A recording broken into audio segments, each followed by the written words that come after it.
ئاسیا جماری بەبەریا کۆنگراسدارا باژاری تر بەسپی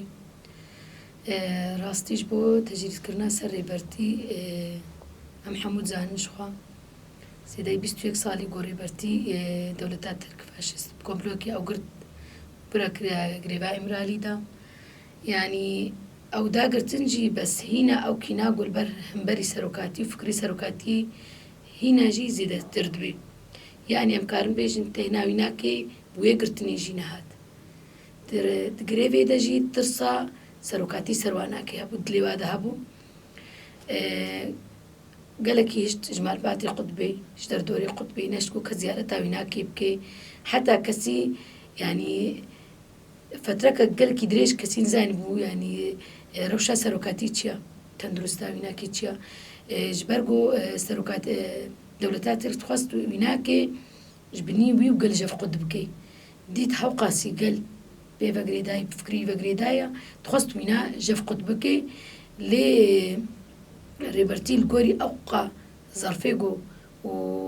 yanî nexweş got ayne serî wî nake di wê girêvê de jî çê xwedkirina wîna ji malbata wîna çi heta ev bêjê kesê got mavdar باوی ناکەی ئەو ژی ژواژی قوت بوو نەش کە زیارەتاوی نابکەی لێلبولۆژی سەرۆکاتی لەبەرخوادا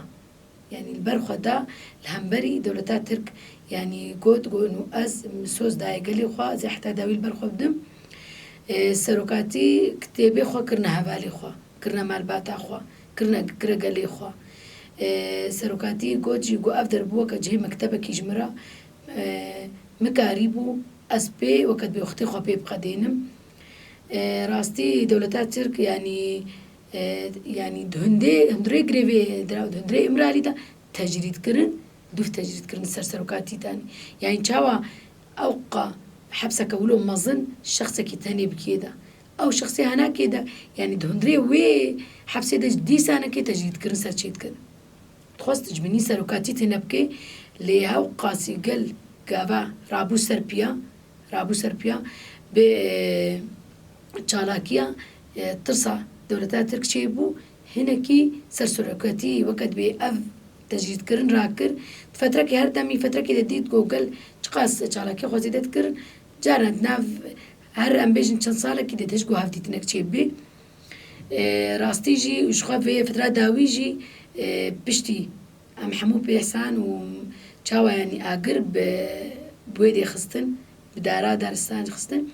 ئێگەل ینی هەممی ئالیا بەڕابوو سەرپیا یعنی گەل بریاردا گۆ حتا گۆ ئەم تشتێکی سەر سەرۆکاتی حس نەکەن ئینو سەرۆکاتی بێ بەلایە ئەم تجارە ڤا چالاکی خوا ئەم وەکەت بێ ناڕاوستینن جارێکە دیست دەوڵەتا ترک هیچ گۆ دانوستاندن برێبەرتی رە چێ بێ دریا مەلباتی وی ناکێرە مەلباتا وی ناکە ئەو دیت و وەکەت بێ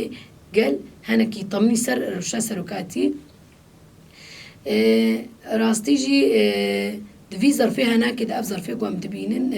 ئەف نەخۆشییا گۆ بەلا بووە ئەم چ قاسی خۆت پارێزن ئەم هەموو هەش خوانام خۆت پارێزن ئەم بینن گۆ حەدر چێ بۆ چوون و هاتن و دانوستاندن یعنی بجارێکی سەکنیە ئەم وەکە شەک و گۆمان ئەم سەر سەرۆکاتی ڕاستی هەیە ji ber ku dewleta Tirk hemû pê zanin dewleteka faşîst e her slûbê baş nebaşî cem heye em ser serokatiyê tirsin gon û diriya vê nexweşiya korona da tiştekî pê bike bêjî bêola ew jî vê qasî bi nexweşiyê ket em dibînin insanekî tenê di wê yanî wê zindarî de wê kî çêcemî ta kes naçê cem danûstandayê kesî re nîne wê çawa bi nexweşiyê vê lê ew karî weke eslûbekî bidê meşandin serokatî tiştekî serokatiyê bike bêjî wala diriya koronê dîsa weke gel em daxwaz dikin weke hêvî bangewazî yanî rastî 21 sala em bawangaziyê xwe dikin ji va kesê got îro mafê mirov hat parêzê em bêjin serokatî xwedî derkevin معنەوت بێژم بێ مافی ئینسانت پارێزن لێ خودی دەرکەون کاربن سەر ینی سەرۆکاتی بسەکنن شۆپە ینی vê rewşa serokatiyê bişopênin yan jî yanî besa serokatî heta nake besa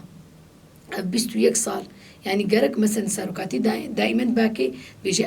eştî serokatî xweşber eştiyê nedaye alîkî ne bi dewleta Tirk re ne ey kesî re dibêje ez heta dawî bi eştiyê re me يعني مفاوضات انه بدولتات تركب بكيره بكي جبوجو هركس بكي ما في خوا ام بيفين الكوريولوجي اف دولة كسيجو ما افدار ما في انسانة تشوبينين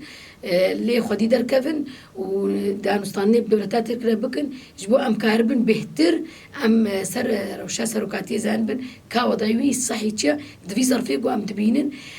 افن خوشيها بلابوا بهتر دولتات ترك ياغو إيرو أم بينوا فياتيوي جلكن ياغو بفين خوشيتشنا بهتر دولتات تركا أم كاربن نسر روشا سروكاتي بسكنن وأموكا قلجي أم بيجن حتى داوي يعني أمي شوف داري سروكي خوابن تشجما بي خوستنجي جبو سروكاتي أميكن أم تجارة وقت بي دست کس نکارش برگو دستی ما و ریبرتی جف خود بکی جبرگو مسوز دایا ویج سوز دایا گلی خو گلجی سوز دایی ده حتی دایی گوتیا آزاد کرنا ما آزاد کرنا ریبر آپویا تایبت امو کجن يعني ام تجارة چالاکی خونا راست تشتیج ما بیخواستن بکوی سر پشتامه دجی امی الگوری فکر و فلسفه ریبر آپو بن الگوری فکر و فلسفه ریبر آپو گو کد و خابات کرج بو آزاد کرنا جن ایرو ام دبینن هاوقاس آزاد کرنا خوا جیان دکی او جی صحیح فکر و فلسفه ریبر آپو لیدی سو کجن ام خود وگرن ام بيجن تجارة منا بيجن آزادن حتى ريبري ما آزاد نبي يعني ام بفر جيانك آزاد جيانك ام تجارة منا بيجن وكجن ام آزادن ام براستيجي ام سركفتنيش بوينا كي تخوازن وام بهيفينا يعني دمي نيزيك دا آزاديش بو ريبرتي وحمي قرتي زندانا جي تشي ببي سركفتنش بوه